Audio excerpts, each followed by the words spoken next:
Everybody, thanks for watching. I want to thank you guys for taking the time to purchase and to watch or download this video. It's a lot of information we got to get into in this series, and it's a lot of history that we have to really touch on before we really start getting into Buddhism and everything else, which we'll touch on Buddhism here in part one. But I had to make a series about this because the more and more I look at the information, it's so much information that's going to be packed into this series because it's a part of history that is not being taught, that a lot of people are not talking about, that plays a major role in history and what's taking place today. And a lot of people are going to get a really good understanding of what basically happened with India, the whole Indus Valley, and Buddhism and everything like that, which they're trying to take basically control over. Not India, the Aryans, white people, we won't get into all that. But you got to understand, so much happened during ancient times. We so stuck on Kemet, rightfully so. We stuck on, transatlantic slave trade, sub-Saharan slave trade. It's so much more that happened. It's a big gap that is basically being, looked over. It's not being talked about enough.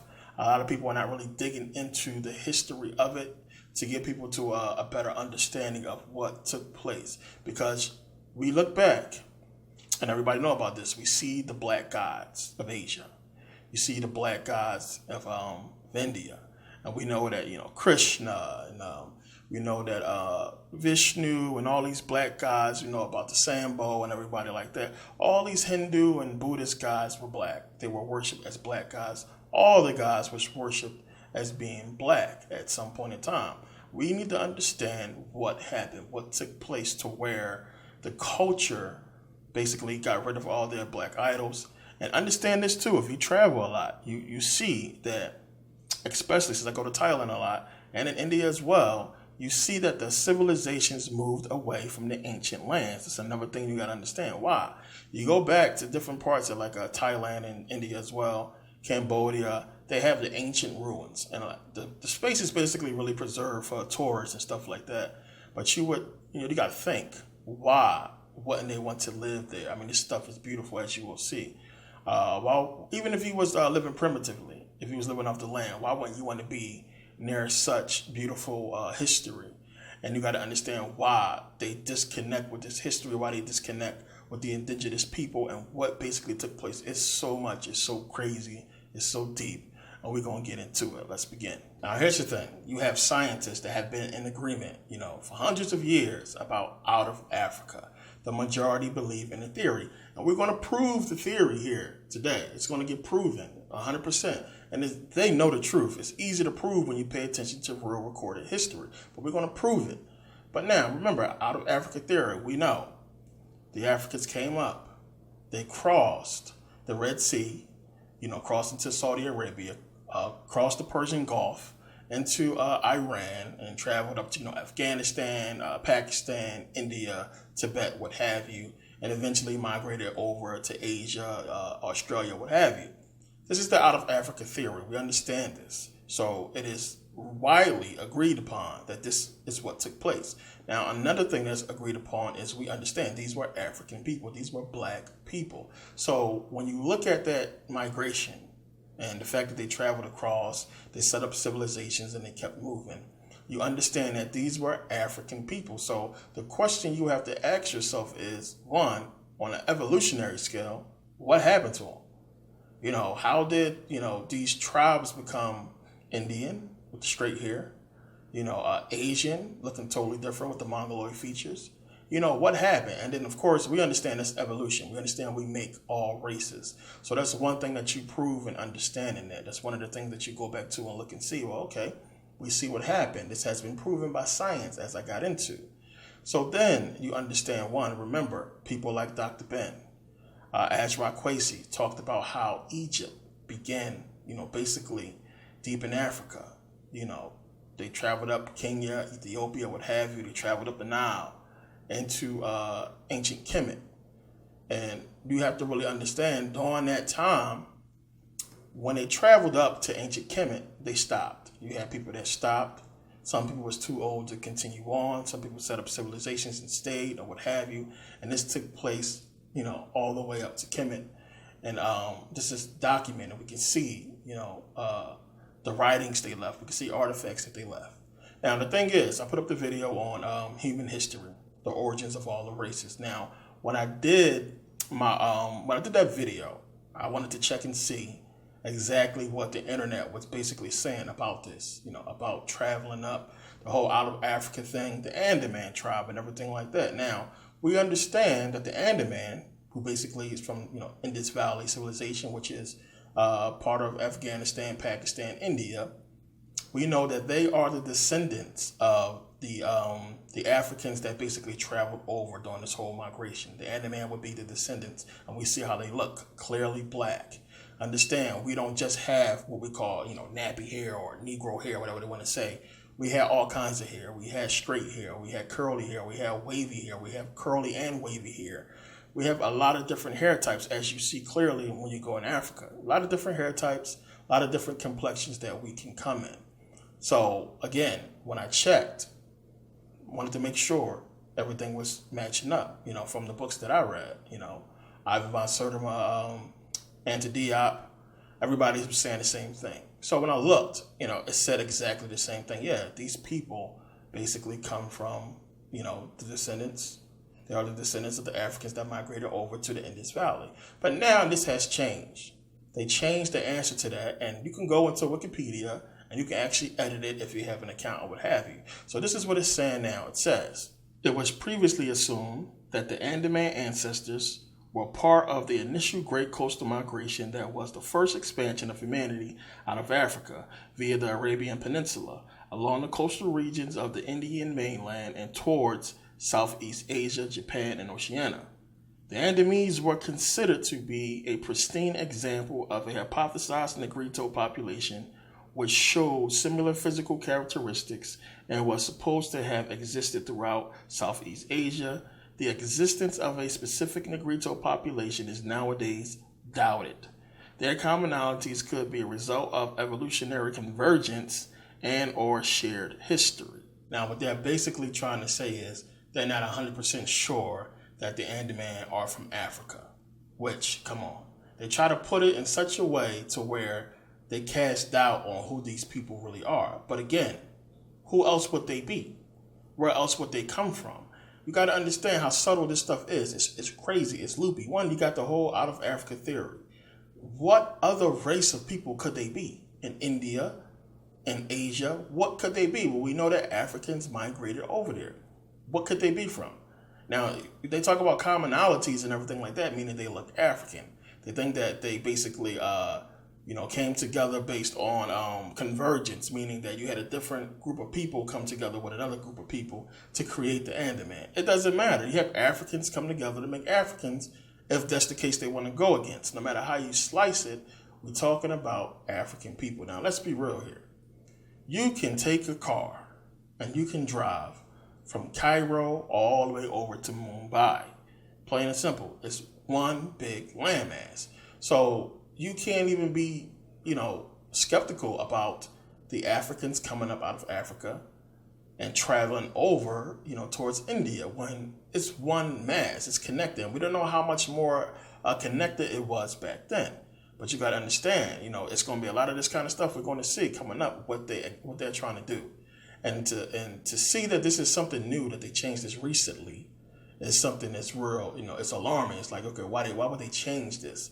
And you got to understand, too, which we're going to get into about the Indian culture, everything that's going on in India, about why that thing is set up like that, why they deny their own people.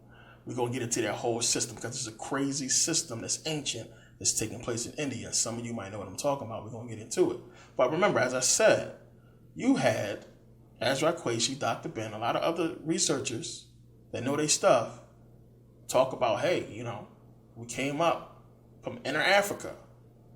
Plain and simple. So when they talk about, the cradle of civilization began probably somewhere around Ethiopia, Kenya, what have you, it all fits, especially when you find ancient proof, ancient stuff that we see in Kemet, older in Ethiopia. So it's just proving the point all the way up to now. We can see where these people come from. So my suggestion is when they got up to Kemet, from my research, the pyramids was already there. They was there already. So again, you see how they tell us our history begins with this out of Africa. It's so much more before that. Again, as I always keep saying, it's like history begins with Kemet, and we don't know what the hell took place before that. Something happened, as I talked about in the Saturn and Satan series, and then all of a sudden, it's like we woke up, and then, okay, they had this notion, travel. For some reason, they knew to go north. For some reason, they knew to travel up north to get to Kemet for whatever reason. It was in their head. You had one primary group of people who had the goal to get up to Kemet because they knew something. And then you got to understand, remember, we see the information, we see the stuff they left traveling up the Nile. Everything that we see in Kemet, we see they was leaving proof of this stuff, that they already had this knowledge. So we're talking about they started the journey knowing this stuff already. How did they know? And they got to Kemet, and to me, from my research, those pyramids was there. The Great Pyramids was already there, and they were trying to reconstruct them. Now, to me, again, yeah, we descend from whatever civilization that was, whatever people that was, that built them. Well, whether you want to call them extraterrestrial or not. I talked about the giants from Saturn, everything like that. We come from them. Whoever it was, we come from them. And this is exactly what the Egyptians, they would have never did so much research if they didn't think they could tap into their power, which they did. Not 100%, but they started to get it, before they was overthrown. But they never would have went up there. They never would have knew what they know. Because these are things you got to really take into consideration. Where did they get the information from? There's no computers. How did they know? Why was everybody coming to them for information? So you got to understand what they're trying to do, how they're trying to switch it. Now, this gets really deep. It's a whole bunch of history we're going to get into. So now here's the thing that you're going to find out when you start doing this research, when you start looking into that time period, because I know a lot of you do your own research as you're supposed to. But what you're going to find, same as I did and other people as well, that's going to hit you hard, and a lot of people got confused by this, you're going to find out a lot of researchers are saying that Egypt was basically created or started by the Indians. You're going to see this a lot. You're going to see this in Indian culture. Some of you probably know what I'm talking about already. They believe that, the out of Africa theory happened. They went to India first and set up a civilization there. And it was that civilization that came back over to Kemet to set up Kemet. And, you have a lot of people in India believe this, that, we set up ancient Kemet and everything like that. No, it's not the case. Now, the ancient Egyptians talked about going to Punt. They talked about traveling the Great Sea, crossing the Great Sea to get to Punt. Now, according to researchers, Punt is supposed to be Somalia. Now, the thing is, Punt can't be Somalia because of the plants they describe when they're talking about this, because of the animals they describe. These animals and plants only fits the western coast of India. It doesn't fit Somalia. So again, we know the ancient Egyptians traveled all the way to America based upon, they found cocaine in Ramses II, stomach and everything like that. Plants and fruits that only can be found in the Americas. So we know if they traveled all the way to the Americas, it's really, of course, they probably traveled to India. But then you got to think back to the migration. You got to think back to, these people exploring. Of course, if you went up to Ethiopia, Somalia, and you started boating. Once they set up civilization there and they got sea vessels built and they knew how to, cross the seas, it's a lot easier to cross over, to India, on a boat, on a ship, than to, go by land, because then you got to cross, so much land. You don't know what's out there. And then, not sure if Saudi Arabia was desert back then or was it fertile, what have you. But either way, you still get to India faster. You get to India much faster on boat. You just get there quicker. So, of course, they probably was doing this. And as Herodotus attests to, that the ancient Egyptians, they could boat their ass off. They was good. So the thing is, now, the Indians did not, of course, travel from India up into to Kemet. Their journey straight from Ethiopia was to go straight to Kemet, and you had other people branch off. The Egyptians understanding, one, people went to India, and if you settled in Ethiopia, you knew at some point, family members or friends did boat or travel across to India, and, they would trade with each other. They would go back and forth and see each other, or what have you. Just normal stuff took place. If your cousin moved to California, yeah, I'm going to go see my cousin. Hop on the plane and go see him. Same thing. But, they took boats, of course. But the thing is this. So you have the Greeks, you have the ancient Egyptians talking about the Indians. They had a name for the Indians. They called them the Dravidians, which we already know. They were referred to as the Dravidians. Now, the Egyptians and the Greeks both called them Dravidians, but they knew the Dravidians as Ethiopians. That's what they knew them as. They knew them as Ethiopians. So the Dravidian people, which would consist of, we're talking Dravidian is also a language. It consists of, Afghanistan, they speak it, Pakistan, India, the Maldives, they speak it in Sri Lanka, all the way over to Cambodia. So we're talking about a lot of people. We're talking about these are African people. They spoke this language, but they were called Ethiopians. Remember, the Bible talks about Ethiopia. As soon as you get into Genesis, it's talking about Ethiopia. And that's the first, basic place they're naming. So remember, at one point, all of Africa was called Ethiopia, which Ethiopia comes from the Greek. It means burnt face. But everybody who basically described the Africans, if they wasn't saying Negrito, they was calling them Ethiopians. And you got to understand, the Egyptians think, what name would they call them? It wasn't calling them black people, or, they had a name for them, just because you black and I'm black, you might be from, Chicago, they might call you Chicago. You might be from New York, they might call you New York. You're not from where I'm from, so I'm not going to call you that. I could call you whatever I want to call you, but this is what they call people that wasn't from Kemet. They called them Ethiopians. It just so happened to be what the Greeks called them as well. In translation, we know it was a different name, but you translate it, this is what they was talking about. So, understand, it's the same people. The same people. So don't get confused when you're doing your research. This is one of the things that we're going to really touch on, because they want to try to make it like these are two separate people. And there's a reason for that, which we're going to get into. It's not. It's the same. You have the Ethiopians travel over to India and establish civilizations there, and then keep on moving west into Japan, China, and eventually, of course, Australia. So now, as I was saying, how the Greeks and the Egyptians called the Indians the Dravidians, and they knew them as the Ethiopians, plain and simple. So you had another group that was known in India called the Vedoids or the Vedoids. They were the Australoids or the Australians, the indigenous people of Australia.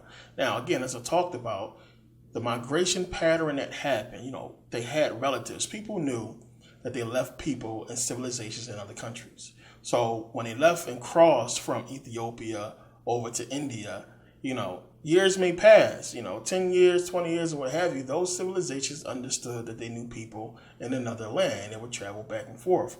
No different from down with the Australoids, with the Australians. They would travel up. And if you look at a map, you can see it's a straight shot almost back up to India, that they could travel by boat or go by land. Now, this is how they differentiated the Indians or the Vedoids from the Dravidians. And basically, when you look at them, they almost look the same skin tone, of course, dark skin. But the Australoids had basically curly, wavy hair, and the Indians had straight hair. And again, this is the same thing that Theodorus attests to. This is what he talks about. He says that the only way you could tell a difference between the Africans, the Indians, what have you, is because of the hair. The hair may be different. That's how they told them apart. It's because some had straight hair, some had curly hair, some had wavy hair. This is how they told them apart. But again, they were melanated people, dark skin, burnt. In some cases they would call them, burnt skin. It's just what was known about the people and how they described them. So, it's crazy that, so much happened. You had all these civilizations worshiping black gods. Everybody worshiping black gods, until you basically had an invasion of the Europeans come in and change things. And there's no way in the world, understanding what we understand and knowing this history, that we should be debating what color was the Egyptians. There's no way in the world, if people understood the history that's out there, that's proven, because these people left artifacts, they left civilizations, they left graves. We can still find this stuff. The stuff is still there. There's no way in the world we should be debating what color was the Egyptians. There should be no Indian person talking down to a darker skinned person. It shouldn't be. It's where you came from. and you got to understand what took place. I got some Indian friends that I hope they watching this video so they can understand their history, because from what we talked about, these dudes is lost. Y'all lost. And one of the reasons why I want to do this video, so you can understand, it's crazy how you got to tell people about their own history. They should know it. And a lot of people want to avoid the past because it deals with racism. It's consumed with racism, and that's part of an agenda that we got to look into and understand. This stuff is deep, as we'll get into in a second. But you got to understand what took place. A major thing took place that we're going to talk about. Now, Herodotus says in Herodotus book 2, he said that the ancient Egyptians had burnt skin, flat noses, thick lips, and woolly hair. This is how he described them. As I talked about what Diodorus said, the only way you could tell them apart sometimes is by the hair, but they're basically, dark skin. Now, Diodorus also said that he said the name Nile seems connected with the Indian term Nihilus black. Again, we're going to keep finding this connection between the Egyptians and India. This is a huge thing a lot of people don't understand. Now, one of the reasons why people don't understand, because it has been so well covered up for a huge reason. Now, the thing is, when they went into the tomb of Ramses III, they found his maps and they found his notes. Now, on his maps, he had India marked as Egyptian territory.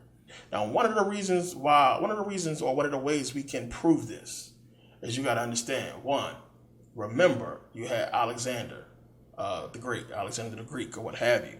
Remember, they invaded Kemet, took it back from the Persians. Now, remember how Alexander died. How did he die? He died in Iraq, in Mesopotamia. Remember, he died in Mesopotamia on his way back from where? India. What was he doing in India? Why was he in India? Why was he on his way back from India to Mesopotamia? And this is why you got to understand. One, when they conquered the Egyptian land, you had to conquer in India and set up there, because India was a part of their territory, just like Israel. Plain and simple. Remember, they took Israel first. So again, when they leaving this history out, but you can kind of sort of piece it together if you're a real scholar, if you're really doing research. It's like right in your face. It's like almost like a back door into all this information, but you got to look in the right places. They not talking about it for a huge reason, because they're trying to steal Buddhism. And we're going to get into this. They're trying to steal a lot of history. They're trying to cover up what they did. And they can't, because the history is there and so many people wrote about it. Herodotus and Diodorus, they still want to give big ups to their scholars and researchers and what have you. But, them two alone poke a lot of holes in, the story, which really is not no official story from the Europeans. They just don't talk about shit. To hide it, they just don't talk about it. They don't teach, they don't talk, they don't say nothing. Since they own mainstream media, and they're not going to put it on mainstream media, it is left up to speculation. It's left up to the imagination for people to wonder and ponder, did this stuff really happen? But when you go based upon proven facts in history, you see clearly this is basically what took place. That it's a huge connection between ancient Kemet and India, and that whole Indus Valley and everything that was taking place there. And it's something that happened that they're trying to cover up. Now, one of the things that's going to really bother you and really, really stick out to you is, why? Why would these people, let their ancestors go to hell like that? Why would you disrespect your ancestors, the people who are the reason for you having your civilization? And it's one of the things that I really just scratch my head so much. It's like, wow, all across the board. You look at in India, you look at Pakistan and everything like that. If you're dark skinned, you're put down. All the way across. You have in Asia, you have the Chinese or what have you, walking around with umbrellas because they don't want to get tan, because dark skin is so looked down. It's all around the world. You have people in Dominican Republic hanging Haitians for being dark skinned when they dark skinned as well. I talked about this before. And it's like, wow, what is it? And you got to understand the psychological hold they have on people, and what took place and what they did to make sure that this dark skin was looked at completely different and not godlike in no way, as a handicap. And they made sure they did this. It's the only way. And you got to understand why, the ruling class, the people who ruled, what happened? Like, they sold out. Why would they allow this to happen? I mean, your ancestors is everything. The past is everything. And when you understand that, it's because of the past that we have the present, and while we'll have our future, the past must be preserved and must be, paid homage to. And people must really, really understand what took place during that time. So to get rid of all this stuff, I mean, this is what really baffled me, because I'm like, what the fuck? Why was they literally paint the faces white on these Buddhas, when clearly when you go towards the ancient ruins, black skin, black faces, and it's so much craziness that's been taking place. Now the thing is, what does this have to do with Buddhism? What does it have to do with Buddha or what have you? Now the problem is this: when you look up when did Buddhism start, it says clearly here 5th century BCE, as I highlighted. Now, when you look at when did Hinduism start, it says 1500 BC. Hinduism starting before Buddhism. Now, Hinduism developed from the religion that the Aryans brought to India with them in about 1500 BCE. That's all I'm going to read. Hinduism developed from the religion that the Aryans, had to highlight it, brought to India with them in about 1500 BCE. Now, understand what Siddhartha was a Hindu, and Siddhartha, created Buddhism, Buddha, what have you. So, of course, Hinduism would be before Buddhism, because Siddhartha was a Hindu prince. So that part makes sense. The part that sticks out, of course, as you know, Aryans. What do you mean Aryans brought, Hinduism into India? And the thing is, we're talking about the same Aryans, white people, the same white race. How Hitler and all that stuff, what it was all about, Aryan race, white people. This is what you got to understand what took place. It was an invasion. And I touched on this way back. I said before, and I had to bide my time until I can get into this DVD, because a lot of stuff we had to understand first, that there was a war. There was a huge war between blacks and whites. And again, when you are a spiritual people who cannot conceive, sticking a sword through somebody's skin, a human, and taking their life, you can't conceive this stuff. Everything is about, progression in consciousness and energy, understanding the past, understanding true spirituality. This is what the people was about. I mean, for thousands of years, these people lived off the land, the way you're supposed to live. Primitively, as we say. But really, not really. But they lived like this for so long. And they just couldn't grasp the concept of, people doing such a thing to another people. And again, when I talked about in Saturn Satan series, how you have this long period of just peace. There's no war. Men get along with men. Black men. Everything was cool. You had the Australoids. You had the Australians traveling all the way up to India. You wouldn't go that far to chill with some black folks if they wasn't cool. The Egyptians wouldn't been going over to India if they didn't get along. This stuff was, and then when you look at some history, they try to make it like it was an issue. It was never no issues until later on with the dynasties, when stuff started getting more lower-brained. But during this time, we're talking about ancient times, ancient. We're talking about, 1000, 1500 BCE. Things were a lot different, a lot more civilized, and everybody was more on the spiritual path.